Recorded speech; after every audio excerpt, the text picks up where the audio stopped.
So Mark, we're in Shane's Castle today. Shane's Castle. Yeah. You're mowing for Jonathan Sloan. Yes. A 450. Yeah.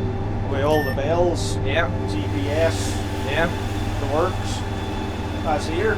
That's here.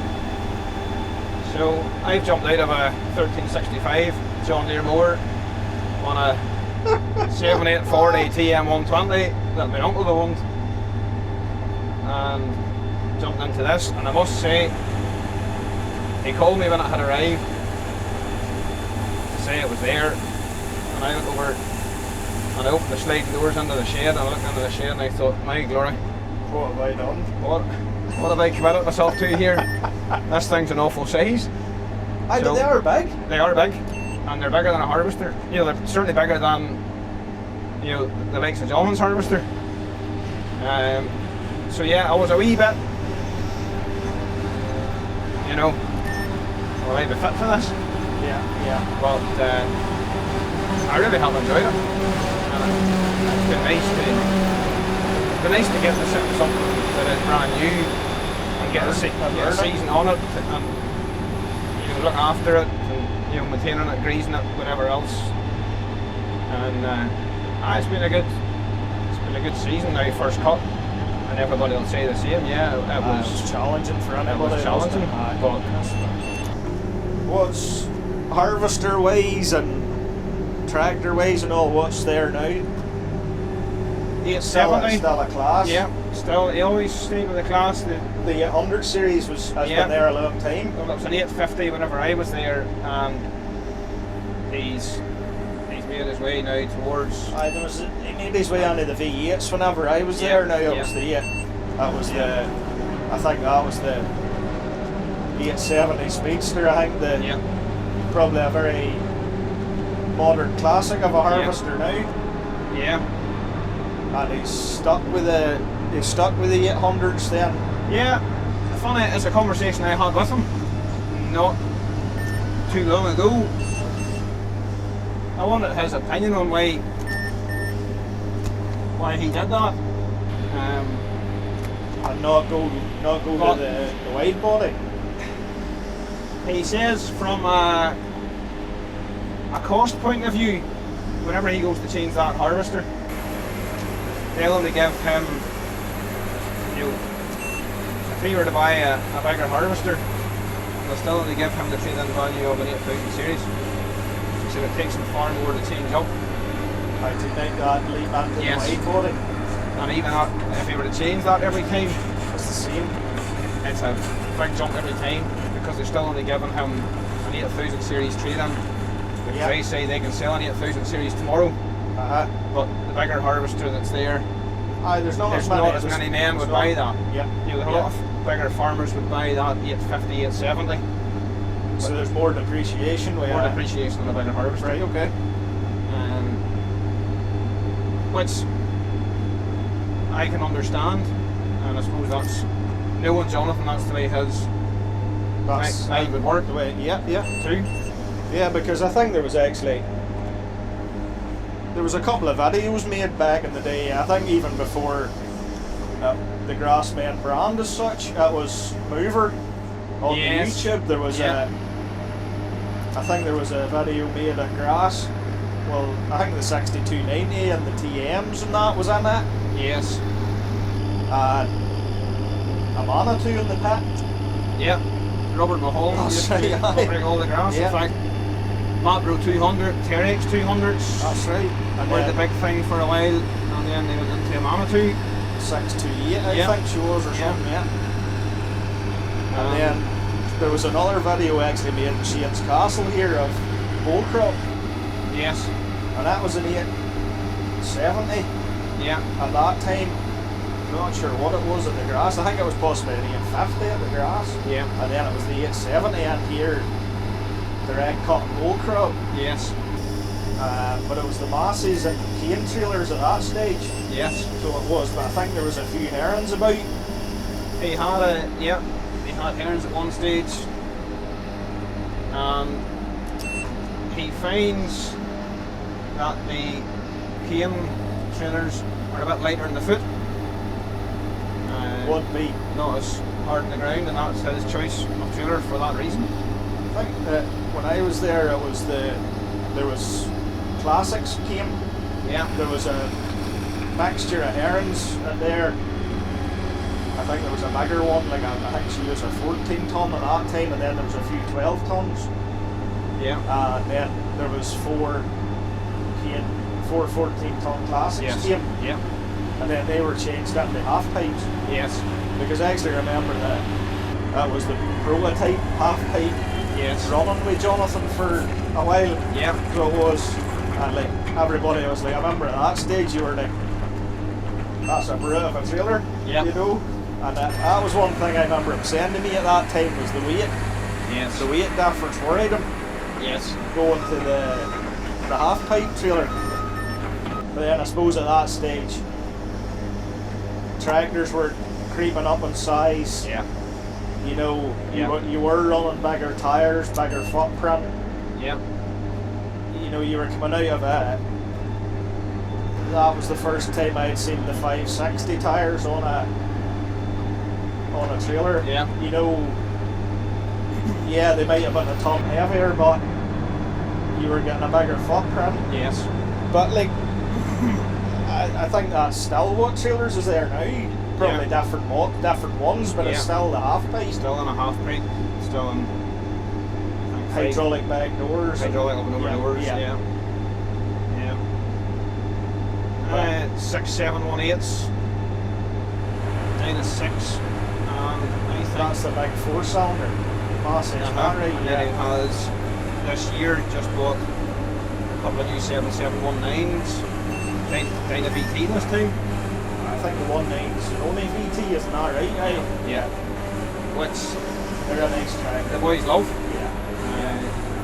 Very much so. We had one of them in HQ for a bit of a season, and I loved that tractor. I thought she was fantastic. He's very happy with them. Maybe a little concerned at the time about fuel consumption, whether it'd be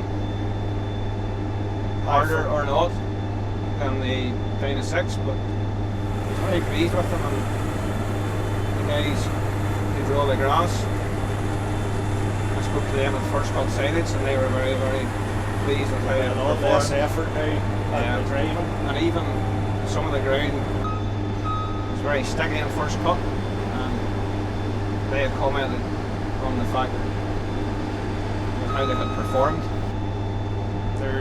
Those 7719s, they would be slightly heavier. Yeah.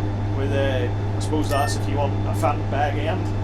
Yes. And like, they are a different tractor. Yeah. To be fair. Yeah. They are.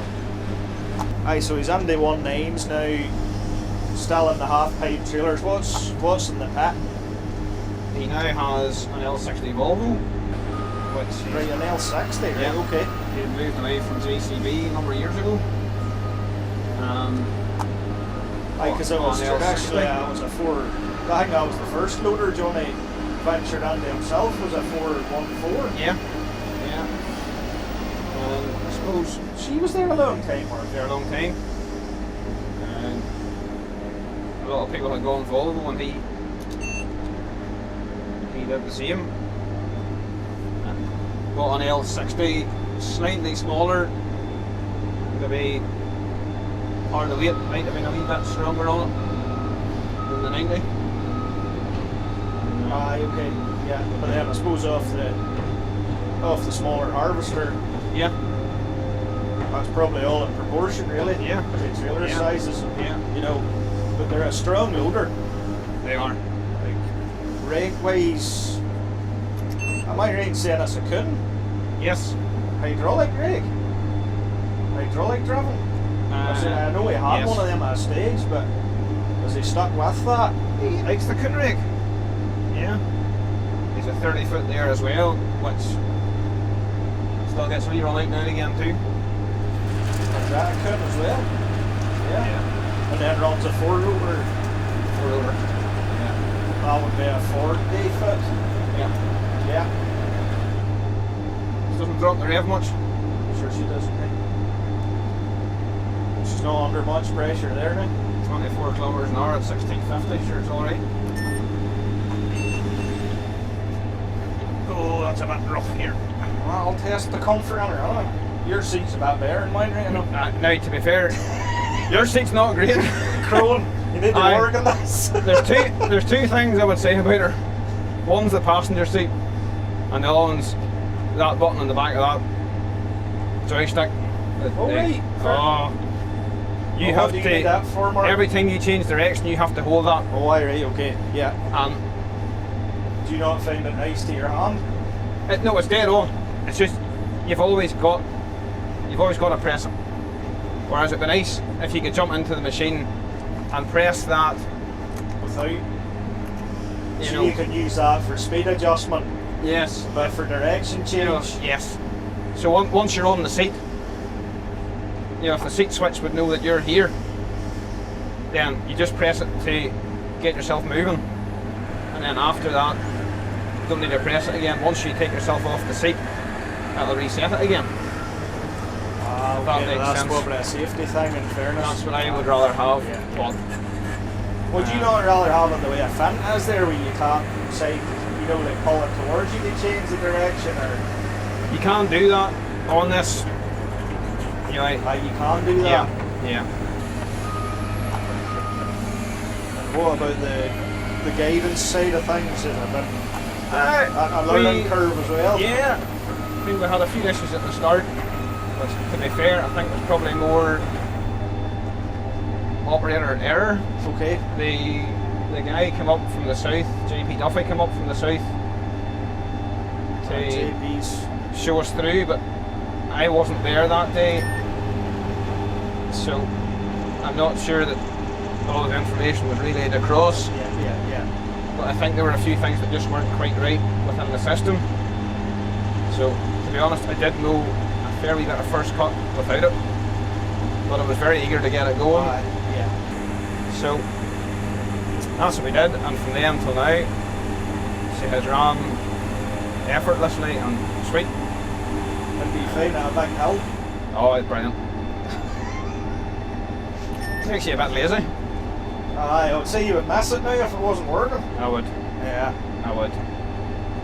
You don't always get it right. You got to stare around at the ends. I'm just looking now because I didn't get that one right.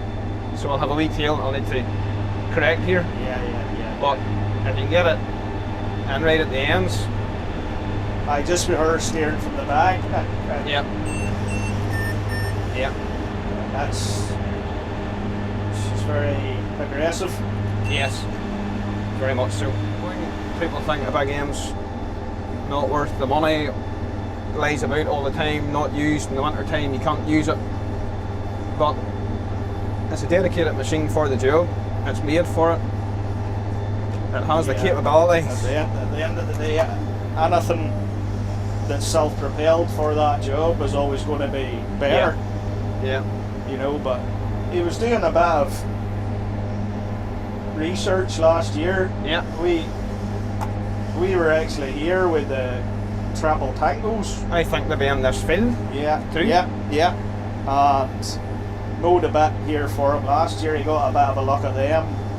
He had actually a demo Massey out that day, a 7719. Yes. A nice black one. Yeah. And that's his front and back class mowers that he runs as well. Yes. Isn't that right? That's right. But yeah, he looked at different tractors and drove for John Deere and drove different bits and pieces, but I think he went down the self-propelled route then. Well, I think when I started to weigh the whole thing up with regards to cost, Yeah. by the time you buy a tractor for the job and your butterflies, there's not an awful lot in it. No. Because you would be going for you're into that 300 horsepower tractor, really. Yes. For if you're going to make any sort of progress with a set of triples, like. Yes, you say Where's that. the boss man is out in the combine today, I think, is he? Johnny runs a Lexian. He's a Lexian, yeah. There's a few orders been given here now. Gareth's appeared.